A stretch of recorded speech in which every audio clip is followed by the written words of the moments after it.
So, hello everyone, welcome back to Gen Z Coders, your one-stop solution for all coding problems. My name is Devang and you are here at Gen Z Coders.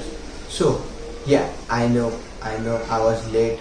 I am late actually, but there's a genuine reason behind it. So, I had my Sem 1 exams in the last week, and it's just 2 days after it is completed. So I'm now getting time to make this video, and here I am making this video. So in the last video we were studying Python. We gave an introduction and we learned about how to use it in REPL, and we'll have see it installation process. But in this video we are going one more step further, and we are studying one of the most interesting chapters in any programming language, and that is variables. Yeah, you heard it right. So before starting our video, I would like you to know this thing, that you have to like, share and subscribe the video so that you can see more on your feed, and your feed will be more informative and engaging like before. So without any delay, let's get started.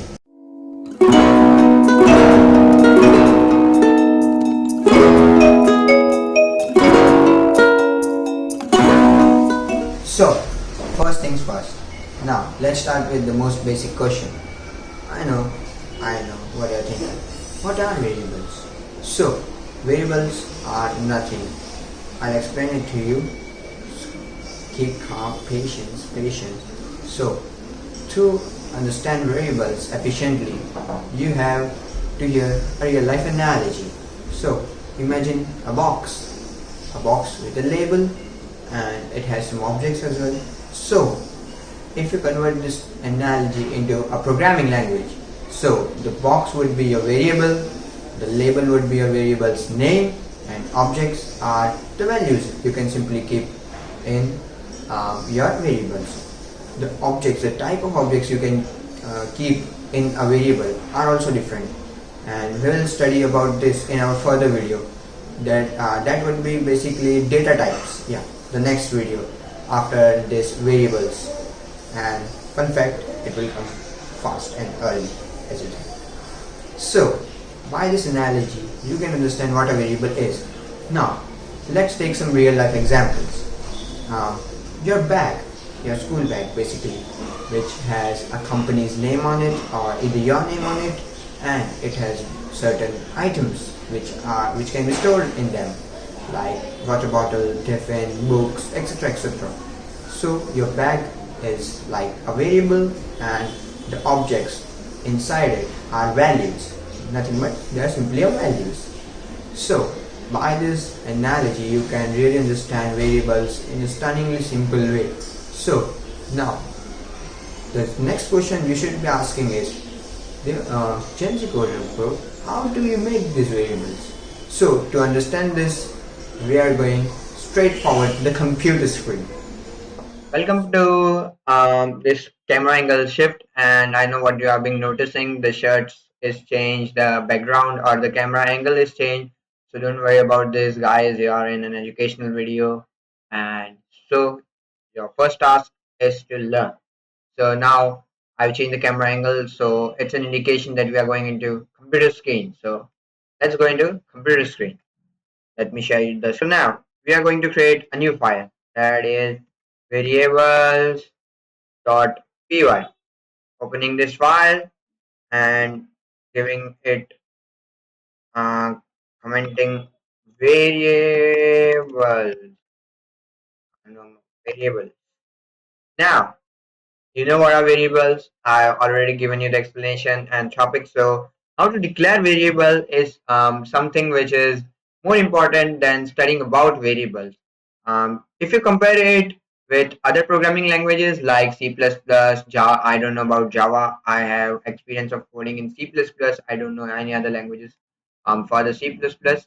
In C++, for declaring a variable, you need to write about its data type and then variable's name, and then you can simply assign the value, or you can simply define a variable ending a semicolon.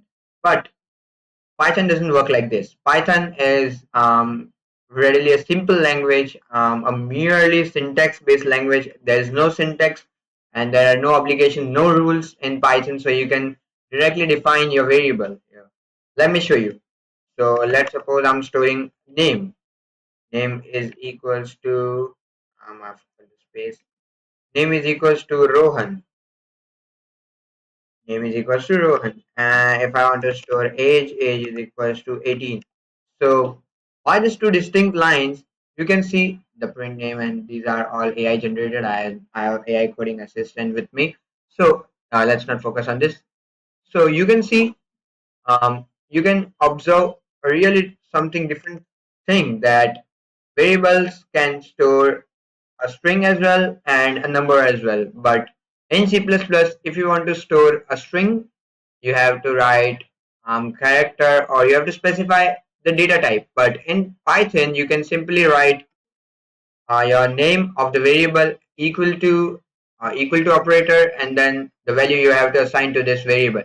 You can give string, but the rule is you have to enclose the string in a double quote. And if you want to give a number, just write the number specifically. If I use char is equals to C, I can give C. This is also a string. Yeah, different methods of string. String can be string can be stored in this as well, in this and in this as well.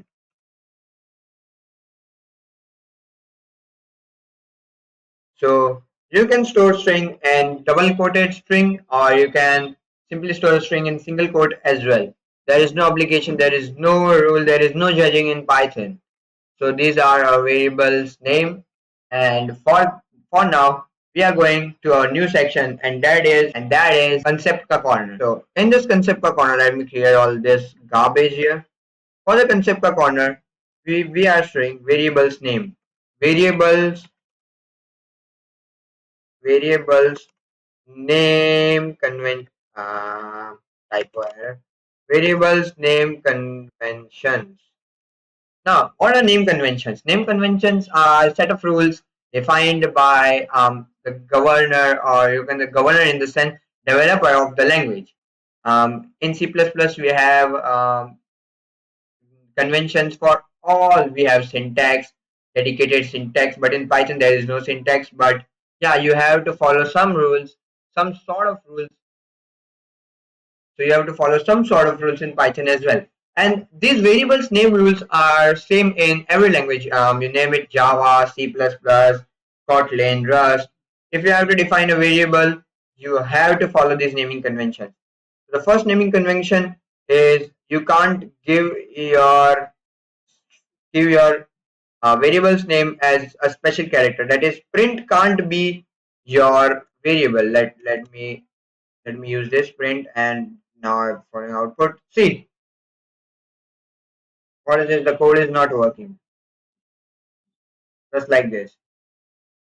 This is advanced version of Python, but mind it, don't use special characters in your code.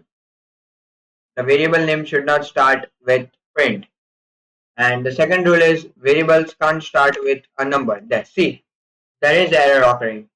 You can see the red space in it there. This can't be your name, and your name cannot can have letter behind. And there is a concept called good variable name or bad variable name. Let me just write it. Good versus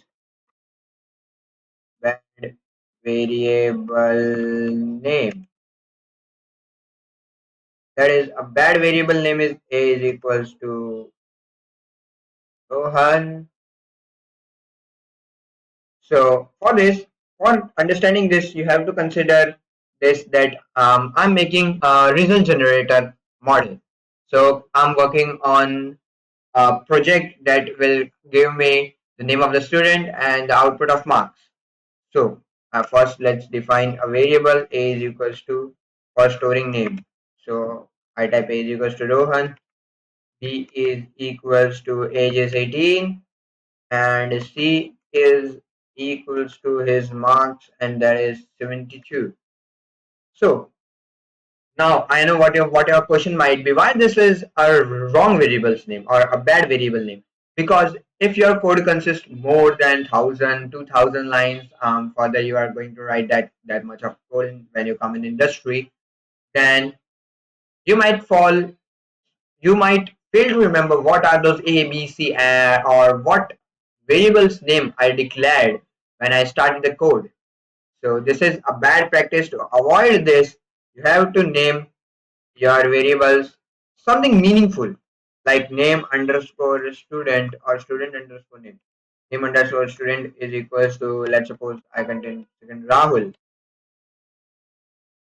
and age is equals to 18, and marks underscore physics is equals to 72. See, these are the variables name which are quite good. These are the variables name which are quite meaningful in their way, and the name of the variables portray what type of value we are storing in it. So keep remember this. This is for today in Concepta Corner. See you in the next one. Till then, no, the video is not completed. You have to watch the video. The concept of corner is completed. Yeah. So let me revise what we learned today. We learned about variables. I shown you how to declare variables. I was showing you concept ka corner in which I we clearly looked about what are variables name. One topic we are left with it are variable overloading, or you can say we can change the value. If let's suppose I make a variable as student is equals to Rohan, and if I have to print, and if I have to print student,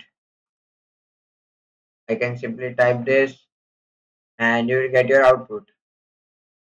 Rohan. But let's suppose I have to change the name from of student from Rohan to Rahul.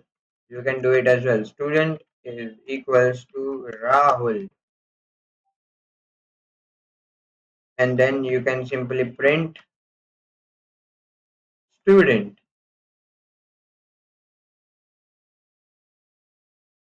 And if you do this, execute a code, you will see both Rohan and Rahul. But there's a catch. That's a catch. If I end up consuming this print statement, then if I run this code, you will see Rahul. See, the output terminal is quite crowded. Yeah, now you can see that this is Rahul. So this concept is called as value overloading. You can overload the value, or you can change the value of the variable. Variable have no memory in it. You can imagine variable like you have seen RAM or a stack in which you are storing items. These are variables. Variables are nothing but quietly occupying space in the RAM. And when you write print and variable name, the code or the arrow follows to the exact position where your variable is stored, and then the variable is fetched. What is the value in it that is being displayed? So that is it for today. These are the concepts related to variables, and these are super impressive. And I know I'm pretty much late, but this video will help you recover in this. And I'm also recovering from injury I got last week, and Christmas and New Year's Eve is coming. So congratulations, and wishing you a Merry Christmas for all my fellow subscribers and my fellow watchers. Till then, keep learning, and in the next 1 to 2 months, I'll be consistent. I'll try to be consistent, and you'll also stay consistent. Stay good, stay happy, stay clean, and always coding. This is Devang, Gen Z Coder, signing out.